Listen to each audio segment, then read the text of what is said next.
The streets will never make you grow. It's not a seed, it's a gutter. There's no happy endings in this life. So this is my message to you.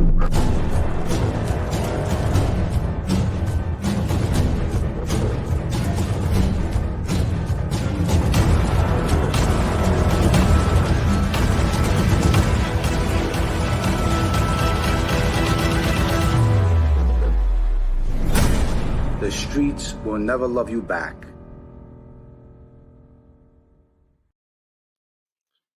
Pow. Well, guys, today I got another bad damn news story for you. Now, back in the day, robbing drug dealers were very profitable. But if you robbed the wrong one, it was deadly. Now, it was a big business back then, and I'm sure it's a big business now. But back in the day, if you were a drug dealer, you had to be around a wise guy. You had to pay a wise guy, and you were protected by a wise guy, 100%. If you were selling drugs and you weren't paying a wise guy, you were a dead man walking. That's for sure. That's how it was back in the day. Not anybody could sell drugs. In order to sell drugs, you had to be around a wise guy and you had to pay. That's just the way it is. Now, back in the day, everybody in every family had a bunch of guys running around with beepers, selling cocaine, selling dope. That's just the way it was. If you had a pot spot, you were most likely around somebody. That's just the way it was back then. I'm not sure about today. I know today there ain't no pot spots. Today you probably just beep somebody or you call them on their cell phone and they'll deliver their pot to you. That's called phone business. You know, pot is very profitable today. Everyone's dealing pot. It's a low form of a crime. It's not even a crime to some people compared to the crimes that people commit. But back in the day, everybody was selling cocaine. Every family, the Colombos, the Genovese, the Bonanos, the Lucchese's, the Gambinos, every family had a bunch of kids in the neighborhood running around selling cocaine. It was a big business. And back in the day, the cocaine back then was the really good stuff. It was pink. It was chewy. I'm telling you, it was the real good stuff back then. Not like today, everything's cut up and you don't even know what the fuck you're getting. That's just the way it is. You can't even trust it because it might be fentanyl and you do a little thing and you kill yourself. So, but back in the day, everyone had a crew, and if you sold drugs, you had to be protected. It was a very deadly business. Now, me, Paulie G, Fabrizio, Tommy Reynolds, every so often, I would go out with Fabrizio, Tommy Reynolds, and I would rob drug dealers. That was how we made our money. And eventually, we were getting $10,000 a week from drug dealers, and we were splitting it up every week with Joe Benanti. And Joe Benanti was giving his end to Sparrow. And the money always gets funneled up. So if you're an associate on the street, you're most likely around a wise guy or a captain.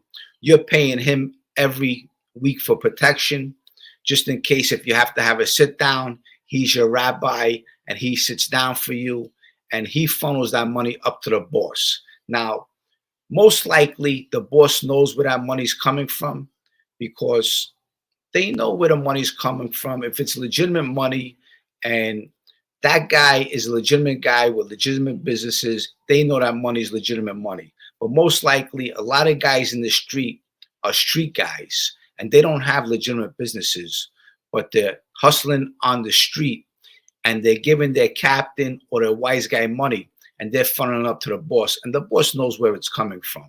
And he just closes an eye because who's ever the goose with the golden egg and is bringing in the money, he don't give a fuck. Just keep on bringing that money in because money talks and bullshit walks. It's just the way it is in life, everywhere you go. Now, back in the day, I had this kid, Angelo. This kid, Angelo, was from Avenue U. He was a big kid. He used to hang out near the pool hall. between West 10th, West 9th. That was Sparrow's pool hall over there. And he was related to Angelo Defenders. Angelo Defenders was an old-time wise guy out of Lucchese family. He was very well respected. He always used to drive around an old black Cadillac on Avenue U.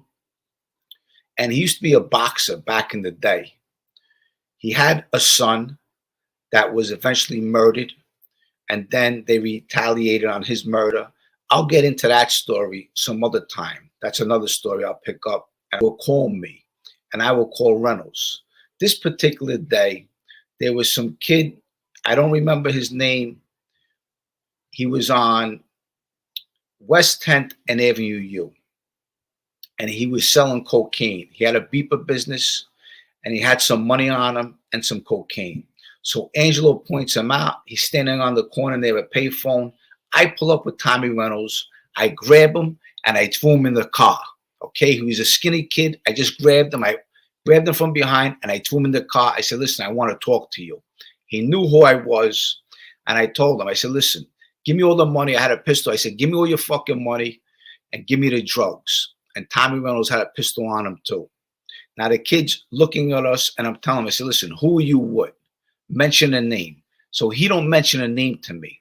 Now, usually back in the day, you would mention a name because a name will protect you. Once you mention a wise guy's name, now I know who you're with. Whichever wise guy you mention, I know exactly what family he's in and who he's connected to. That's 100%. That's the way it is in the street. So this kid don't mention no name. I take his beeper, I take his drugs, and I take his money. And I hit him over the head twice with the pistol. Bang, bang. And I kicked him out of the car. That's what I did. And I left him on the corner. Now, I split the money with Reynolds. I gave some money to the kid, Angelo, and I gave him some coke. Now, the kid, Angelo, eventually overdoses later on in life because he loved drugs so much. You know, you start out with cocaine, then you go to dope, and eventually you destroy your life. So any kids out there, whatever you do not do drugs. Drugs will kill you. You'll destroy your life, and you'll destroy your whole family. It's just a sad story, anyone who's doing drugs out there. But to finish this story, what happened was the next day, I go to Bay 23rd, and I give Paulie Galino the beeper, okay? So as I give him the beeper, I said, Paulie, I said, here's the beeper. And we're in the Tiamo, we're hanging out. And all of a sudden, Tommy Karate comes in. Now, Tommy Karate goes to the payphone. And when he goes to the payphone, he makes a phone call. As he makes the phone call, the beeper that I just gave Paulie G is beeping. And the payphone number is the Tiamo number. We're saying, Paulie, the callback number is the number where we're at. We're standing in the Tiamo on Bay 23rd and Bed, and this is the callback number. So anyone who just beeped this number, beeped it from the Tiamo. So we call back the number. We walk 2 blocks. We call back the number, and Tommy Karate answers the phone. And we go, who's this? He says, this is Tommy. Who's this? Paulie G goes, Tommy, this is Paulie. Oh, Paulie. He said, what's up? He said, you just beeped the number. He said, yeah. He said, is that the beeper you have in your hand right now? And Paulie G says, yes. He said, okay, come meet me on Bay 23rd. So we walk back to the corner, and Tommy's saying, who's the kids who robbed this kid? So Paulie G tells him it was Jimmy and Tommy Reynolds. He said, okay. He said, and so Paulie G's telling him, he said, Tommy, he said, this must be a misunderstanding. We had the kid in the car. Jimmy had the kid in the car with Tommy. They kept on pressing him. Who you would, who you would. The kid never mentioned nobody's name. If the kid would have mentioned your name, we would have stopped it right there. We would let the kid out of the car. And you know what? This would never even happen. So it goes by that the kid was around Tommy. Okay. The kid's name was some I don't know, some Flacco kid. His name was Flacco. He was like a Spanish Italian kid. And so we tell Tom, he said, Tom, I apologize. I didn't know he was with you. He says, okay, Jimmy. He says, no problem. He said, the kid was supposed to mention my name. I said, Tommy, if the kid would have mentioned your name, believe me, I would have given him back the people, the drugs, the money. I probably would have even given him some of my money. Said, hey, give this to Tommy and tell him I said hi. Okay? But he didn't mention nobody's name. So anyway, Paulie G squashes it for me. Tommy just laughs it off. He says, okay. He said, you kids, okay. You have a bunch of gits, huh? Gangsters in training. Okay, that's good, good. Keep on doing your thing. Keep on doing your thing. That's the way Tommy talked. And Tommy was a gangster. You don't want no beef with him. So anyway, that's a quick Bath Avenue story. I hope you enjoyed it.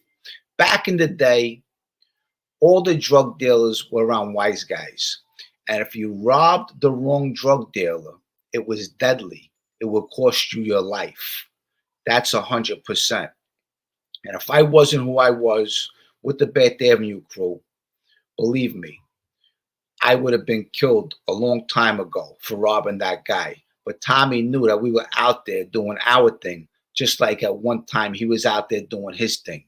And we were making a name for ourselves. And in the end, at the end of our careers, all of our lives were destroyed. So this is just a Bath Avenue story, giving you an eye-opener of the streets will never love you back. Get a day job, do something with your life. And you know what? Build that foundation, build a family, and live a good, happy life. With that said, I love you guys. I'll see you in my next video. And until then, everyone stay safe, stay warm. It's freezing out there. God is number one. God first always. Bye, guys.